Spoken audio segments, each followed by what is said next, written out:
Bienvenue dans notre faculté de sciences économiques et gestion. Je suis maître de conférences en gestion et je suis aussi la responsable de licence 1. Tout d'abord, félicitations à tous, puisque vous êtes là, c'est que vous avez réussi. Et j'espère que la suite se passera aussi bien pour vous. Je vais vous présenter un peu le fonctionnement de l'université. Tout d'abord, le secrétariat. Au secrétariat, c'est là que vous trouverez vos emplois du temps, dans quel groupe de TD vous êtes inscrit, les dates des examens, les absences éventuelles des enseignants, les dates de rattrapage s'il y a besoin. Toutes ces informations, vous pourrez aussi les trouver sur le site de la fac.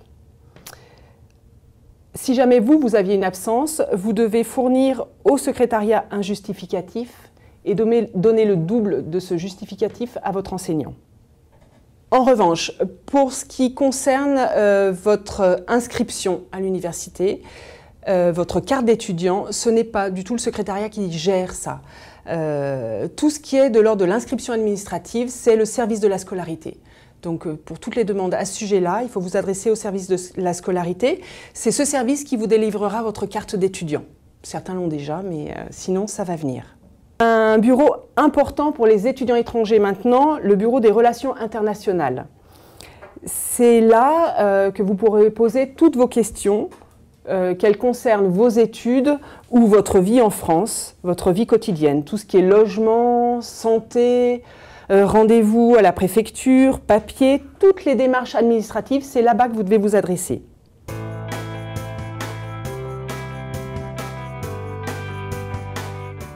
Autre point, c'est comment communiquer avec ces instances. Alors, première chose, vous devez, pour nous écrire, utiliser votre adresse mail de l'université. Uniquement cette adresse-là. Deuxième chose, c'est quand vous adressez à nous, vous nous envoyez un message, un courrier. Et ce courrier doit avoir les caractéristiques d'un courrier et non pas un envoi SMS rapide à un copain, un petit chat, etc.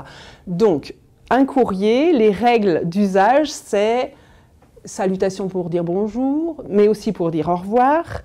On a besoin d'avoir de manière explicite votre nom, votre prénom, l'objet de votre courrier, la raison de votre envoi. Tout ça, non pas pour vous embêter, qu'on soit formel à tout prix, mais aussi plus clair sera votre courrier et plus claire sera notre réponse. On saura ce qu'il y a à traiter. Voilà.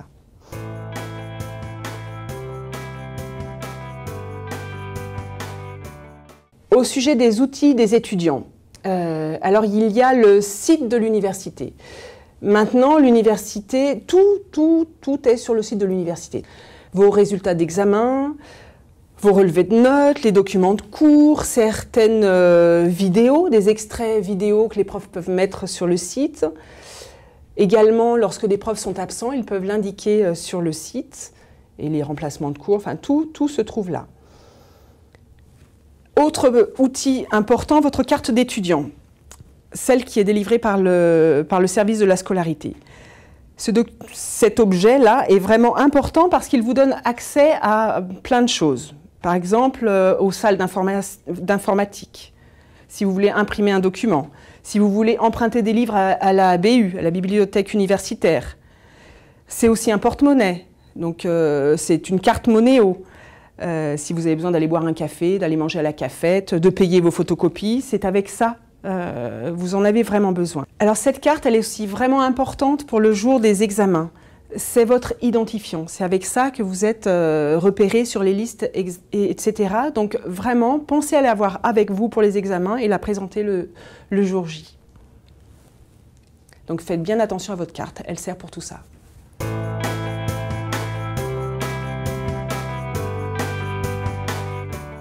Autre chose maintenant pour les cours et les examens. Alors, la licence est organisée sur 6 semestres. La première année, le semestre 1 et 2. La deuxième année, le semestre 3 et 4. La troisième année, le semestre 5 et 6.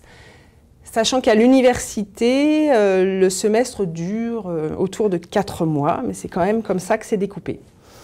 Pour les examens, alors vous avez des examens de fin de semestre qui s'appellent des examens terminaux. Pour le premier semestre, ces examens ont lieu autour du mois de décembre ou janvier. Et pour le deuxième semestre, les examens terminaux ont lieu au mois de mai. Mais en plus de ces examens-là, vous avez des examens de contrôle continu qui ont lieu pendant le semestre, avec des dates qui sont fixées par l'enseignant pendant les cours. D'où l'intérêt d'assister aux cours pour savoir à quelle période précisément auront lieu ces contrôles continus. Même si on sait qu'en général, c'est au milieu du semestre. Alors, à l'université, il y a une autre chose qui change, c'est qu'il y a deux sessions d'examen. Une première session pour les 2 semestres, donc en janvier pour le premier semestre, en mai pour le deuxième semestre. En cas d'échec, vous avez une deuxième session possible pour les 2 semestres qui a lieu au mois de juin.